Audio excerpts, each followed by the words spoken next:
Donc, pour démarrer l'échange, ma question rituelle, est-ce que vous pourriez, s'il vous plaît, nous dire quelle est la place de la création de valeur dans les finalités d'une entreprise? Si vous voulez commencer, Karine? Écoutez, volontiers. Bon, évidemment, l'objectif d'une entreprise, c'est de créer de la valeur. Clairement, c'est l'objectif de l'entreprise. La question, c'est quelle valeur? Et je pense que les entreprises ne sont désormais crédibles, audibles et pérennes que si elles créent une valeur large. La valeur faite aux actionnaires, mais aussi la valeur qu'elles redistribuent à leurs salariés, à leurs sous-traitants, à leurs fournisseurs, au territoire, la valeur environnementale qu'elles créent. Donc, c'est une création de valeur large. Et je pense qu'on s'y reconnaît tous dans cet objectif. Je vous remercie, Karine. Axel, si vous voulez enchaîner. Ouais, c'est à mon tour. Alors, je partage complètement l'analyse développée par Karine. Peut-être à une nuance près. Je ne sais pas si c'est une évolution du capitalisme ou un retour aux sources. C'est-à-dire que le capitalisme s'est financiarisé et la part de l'actionnariat financier a joué un rôle de plus en plus important.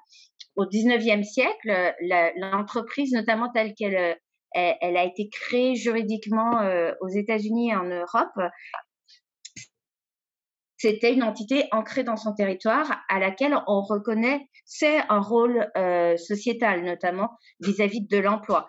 Et donc finalement, c'est peut-être une forme de retour à la notion d'origine de l'entreprise. Mais cette valeur, elle est aussi environnementale, ça a été dit, elle est aussi de plus en plus sociale et elle est aussi de plus en plus politique. Parce que l'entreprise joue un rôle politique, pas au sens politicien, mais au sens d'acteur reconnu au sein d'un écosystème large de parties prenantes qui prend des décisions qui ont des conséquences et qui donc en est redevable et en est responsable. Vous semblez partager totalement la vision de Pascal Demurger sur le sujet. Exactement. Et si je peux me permettre pour rebondir, je suis en effet tout à fait d'accord avec Axel. À la fois, c'est une nouvelle phase du capitalisme et en même temps, c'est un retour aux sources. Ce qui me frappe, c'est la raison d'être, par exemple, qui est évidemment facultatif. Les entreprises peuvent se doter d'une raison d'être. Celles qui s'en sont dotées, c'est généralement soit les entreprises détenues par l'État, parce que l'État est conscient des enjeux de long terme, soit beaucoup d'entreprises familiales, parce qu'en fait, depuis le début, elles savaient que la création de valeur, pour être pérenne, doit être globale, ou les entreprises comme Veolia, où on opère sur des temps longs. Et là aussi, on sait que quand on a une délégation de service public qui dure plusieurs années, si on veut durer, il faut s'inscrire dans un territoire. Donc, en effet, c'est à la fois quelque chose de radicalement nouveau et comme le disait Axel, c'est quelque part un retour à du bon sens. La création de valeur doit être assez large. Merci, Karine. Alors, Axel, quel regard portez-vous sur les articles de la loi Pacte relatifs à la raison d'être et à la société à mission? Je vais être très directe et honnête avec vous, comme j'essaie toujours de l'être. Moi, j'aurais bien aimé défendre une réforme pareille, parce que je trouve que ça va dans le sens de l'histoire et que ça a eu le mérite d'être construit avec le soutien des entreprises engagées autour de cet agenda de réforme. Donc, on pourrait considérer que c'est à minima, que ça va pas assez loin. C'est sans doute une première étape, mais c'était une étape nécessaire et la France sur ce sujet est quand même plutôt en avance de phase. C'est une occasion qui est donnée pour initier un mouvement de transformation plus large et ne serait-ce que de se poser la question. Ça interpelle les dirigeants des entreprises, ça interpelle les collaborateurs, les travailleurs, les salariés qui se disent mais au fait, c'est quoi la mission de l'entreprise à laquelle j'appartiens?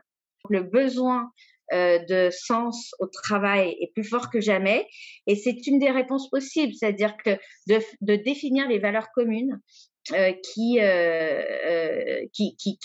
font l'appartenance à une entreprise comme entité collective, c'est un élément différenciateur fort.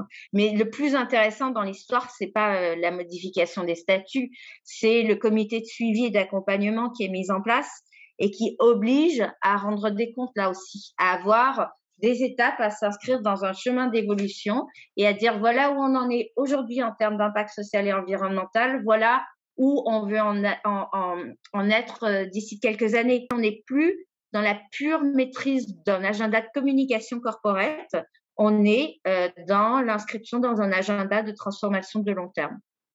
Merci Axel. Justement, Karine, une étude de Roland Berger, le cabinet d'Axel, a révélé que les entreprises de l'énergie et de l'environnement émettait 19 gigatonnes, d'émissions de CO2 sur les 53 émises dans le monde. Comment faites-vous chez Veolia pour éviter le greenwashing?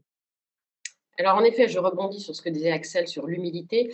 Je pense que tous ces exercices, en effet, ont la grande vertu de nous rendre relativement humbles par rapport à ce qu'on fait, puis de s'interroger sur où sont nos vrais atouts, où sont nos vraies limites.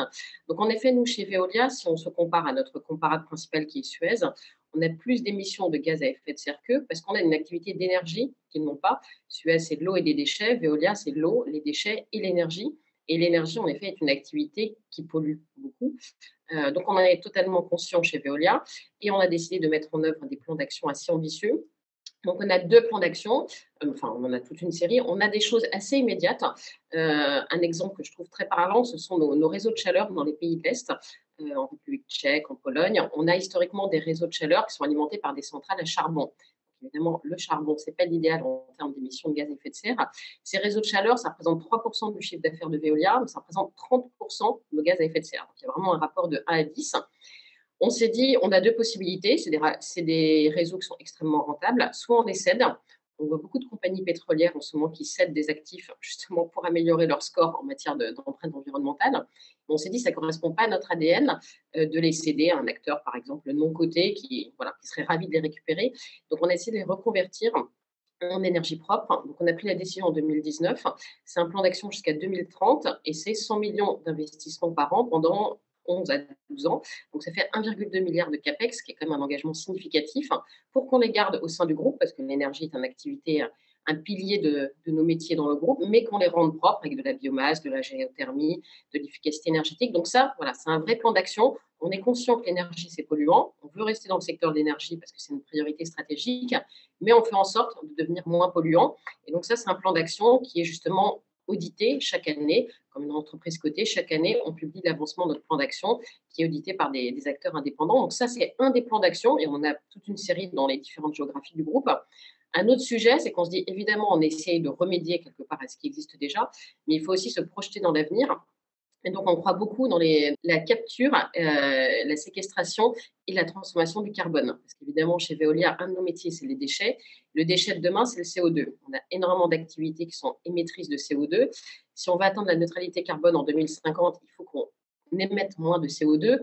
On n'y arrivera probablement pas. Donc, la solution, c'est de capturer ce CO2, déjà, pour éviter qu'il reparte dans l'atmosphère, et d'en faire quelque chose, soit de le séquestrer, soit éventuellement de le recycler, par exemple, sur des sols qui sont appauvris. Mais vous avez raison, l'énergie, en effet, est assez polluante. Et donc, c'est l'exercice d'humilité d'essayer de voir comment on peut faire pour s'améliorer.